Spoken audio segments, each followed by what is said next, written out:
আসসালামু আলাইকুম, স্বাগতম সবাইকে। কুকিং হাউজের আজকের আয়োজনে আপনাদের সাথে শেয়ার করব কক্সবাজারের হোটেল স্টাইলে স্পেশাল ডাল ভর্তা। এই ডাল ভর্তাটা তৈরি করা খুবই সহজ আর কোনো প্রকার ঝামেলাও নেই। সাদা গরম ভাতের সাথে খেতে জাস্ট অসাধারণ। যারা ভর্তা খেতে পছন্দ করেন আশা করছি আমার আজকের রেসিপি তাদের অবশ্যই ভালো লাগবে। বাটিতে আমি কিছুটা পানি নিয়ে নিয়েছি। এখন এই পানির মধ্যে দিয়ে দেব প্রায় পৌনে 1 কাপের মতো মসুরের ডাল। আমি ডালগুলো প্রথমে খুব ভালোভাবে ধুয়ে নেব। আর ডালটা অবশ্যই এভাবে কষলে কষলে খুব ভালোভাবে ধুয়ে পরিষ্কার করে নিতে হবে। মসুরের ডালের ভর্তাটা খেতে আমরা সবাই ভীষণ পছন্দ করি, আর এই ভর্তা দিয়ে এক থালা ভাত নিমিষেই শেষ হয়ে যাবে। আমি মসুরের ডাল খুব ভালোভাবে কয়েকবার পানি চেঞ্জ করে ধুয়ে পরিষ্কার করে নিয়েছি। এখন একটা প্যানে মসুরের ডালগুলো নিয়ে নেব আর তার সাথে পরিমাণ মতো পানি নিয়ে নিয়েছি। পানিটা এমনভাবে দিতে হবে যেন মসুরের ডালগুলো ভালোভাবে সেদ্ধ হয়ে যায়। এখন ঢাকনা দিয়ে ঢেকে আমি ডালগুলো ভালোভাবে সেদ্ধ করে নেব। ডালগুলো যখন আধা সেদ্ধ মতো হয়ে যাবে তখন ডালগুলোকে আমি একটু উল্টাপাল্টা করে নেড়ে দেব যাতে সমস্ত ডালগুলো খুব ভালো মতো সেদ্ধ হয়ে যায়। এখন এর মধ্যে দিয়ে দেব কয়েক কোয়া রসুন। আর ডালের মধ্যে রসুন দিলে খেতে খুবই ভালো লাগবে। পরিমাণ মতো লবণ দিয়ে দেব আর দিয়ে দেব সামান্য পরিমাণ হলুদ গুঁড়া। হলুদ গুঁড়াটা না দিলেও হয়, তবে এখানে হলুদ গুঁড়াটা দিলে ডালের কালারটা সুন্দর আসে, দেখতে ভালো লাগে। এখন ডালগুলো উল্টাপাল্টা করে একটু নেড়ে দিয়ে হলুদ লবণ ভালোভাবে মিশিয়ে দেব। আর আজকের ভর্তাটা যেহেতু কক্সবাজারের হোটেল স্টাইলে তৈরি করছি, তাই তারা যেভাবে তৈরি করে সেভাবেই তৈরি করার চেষ্টা করেছি।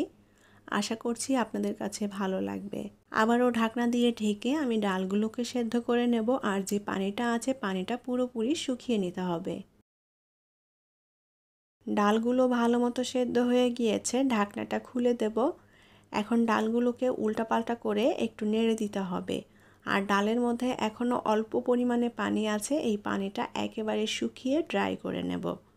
ডালের মধ্যে কোনো পানি থাকবে না, ডালটা ভালোভাবে নেড়ে চেড়ে শুকিয়ে নিতে হবে। রসুনগুলোও ভালো মতো সেদ্ধ হয়ে গিয়েছে।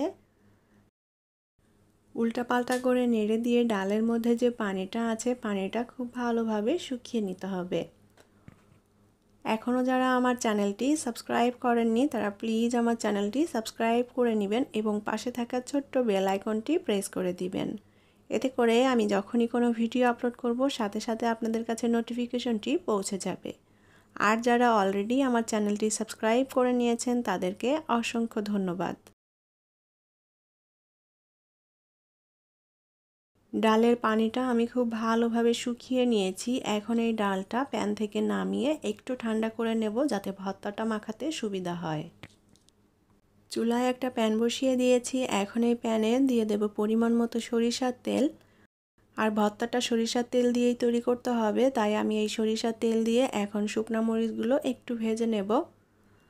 আমি এখানে কয়েকটা শুকনা মরিচ নিয়েছি। এখন এই শুকনা মরিচটা আমি একটু পোড়া পোড়া করে ভেজে নেব। এখানে চাইলে মরিচগুলো শুকনো খোলায়ও টেলে নেওয়া যায়, তবে আমি মরিচটা এখানে তেল দিয়ে ভেজে নিচ্ছি। মরিচগুলো আমি পোড়া পোড়া করে ভেজে নিয়েছি, এখন তুলে নেব। এখন ওই তেলের মধ্যে দিয়ে দেব পেঁয়াজ কুচি। আমি এখানে মিডিয়াম সাইজের 2টা পেঁয়াজ কুচি করে নিয়েছি। এখন এই পেঁয়াজটাকে আমি লাল বেরেস্তা করে ভেজে নেব। আর কক্সবাজারের হোটেল স্টাইলের এই একটাই বিশেষত্ব যে ভর্তার মধ্যে পেঁয়াজটা এভাবে ভেজে দেওয়া হয়। ভর্তার মধ্যে পেঁয়াজটা এভাবে বেরেস্তা করে দিলে ভর্তাতে খুব সুন্দর একটা ফ্লেভার আসে, আর ভর্তার স্বাদটাও কয়েক গুণে বেড়ে যায়, আর খেতেও অসাধারণ। খুব ভালোভাবে নেড়ে চেড়ে আমি পেঁয়াজটাকে লাল করে ভেজে নেব। আর ভর্তার মধ্যে পেঁয়াজটা এভাবে ভেজে দিলে ভর্তাটা অনেক সময় পর্যন্ত ভালো থাকে। যে কোনো ভর্তাতে এভাবে পেঁয়াজটা ভেজে তারপরে যদি ভর্তাটা তৈরি করা হয় তাহলে দেখবেন যে সব ভর্তাটাই দীর্ঘ সময় পর্যন্ত ভালো থাকবে। কাঁচা পেঁয়াজ দিলে অনেক সময় কাঁচা পেঁয়াজের গন্ধ লাগে, ভর্তাটা নষ্ট হয়ে যায়, পানি ছেড়ে দেয়। তো এভাবে পেঁয়াজটা ভেজে নিয়ে তারপরে ভর্তা তৈরি করলে এটা কিন্তু অনেক সময় পর্যন্ত ভালো থাকবে। মসুরের ডালটা আমি ভালোভাবে ঠান্ডা করে নিয়েছি। এখন ভর্তাটা তৈরি করে নেব। এখন এর মধ্যে কয়েকটা ভাজা শুকনো মরিচ নিয়ে নেব। মরিচের পরিমাণটা যার যার টেস্ট অনুযায়ী এখানে অ্যাড করে দিবেন। আর দিয়ে দেব পরিমাণ মতো লবণ। লবণটা একটু বুঝে দিতে হবে, যেহেতু ডাল সেদ্ধর সময়ও আমি এখানে লবণ দিয়েছিলাম, সেই পরিমাণেই লবণটা দিয়ে দিতে হবে। এখন শুকনো মরিচটা একটু গুঁড়ো করে মেখে নেব।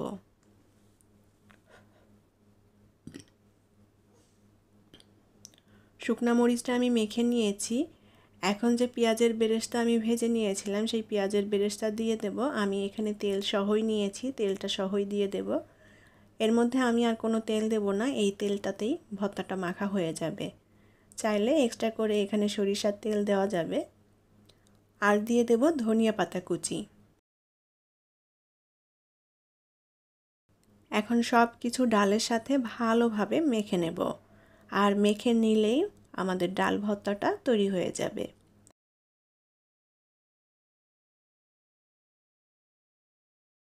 আর ডালের মধ্যে যে রসুনগুলো দিয়েছিলাম, রসুনটা এভাবে একটু আধা ভাঙা মতো করে নেব। আমি রসুনটা একেবারে মিহি করে নেব না, রসুনটা এরকম আধা ভাঙা রাখলে খেতে ভালো লাগবে। ভর্তা খেতে তো আমরা সবাই ভীষণ পছন্দ করি, তবে অনেক সময় আছে যে বাটাবাটির ঝামেলার কারণে আমরা ভর্তাটা বানাতে ভয় পাই। তো মসুরের ডাল দিয়ে কিন্তু এভাবে খুব সহজে কোনো প্রকার ঝামেলা ছাড়াই ভর্তাটা তৈরি করে নেওয়া যায়। আর এই ভর্তাটা খেতে জাস্ট এক কথায় অসাধারণ। আমার মসুরের ডালের ভর্তাটা তৈরি করা হয়ে গিয়েছে, খুব ভালোভাবে মেখে নিয়েছি। এখন এটা পরিবেশনের পালা। তৈরি হয়ে গেল দারুণ মজাদার এবং টেস্টি কক্সবাজারের হোটেল স্টাইলে স্পেশাল ডাল ভর্তা। সাদা গরম ভাতের সাথে খেতে জাস্ট অসাধারণ। আশা করি আমার আজকের রেসিপি আপনাদের ভালো লেগেছে। আর আমার রেসিপিটি যদি ভালো লেগে থাকে তাহলে প্লিজ ভিডিওটি শেয়ার করবেন এবং লাইক কমেন্ট করে জানাবেন কেমন লাগলো। সবাই অনেক অনেক ভালো থাকবেন। আজকের মতো বিদায় নিচ্ছি। আল্লাহ হাফেজ।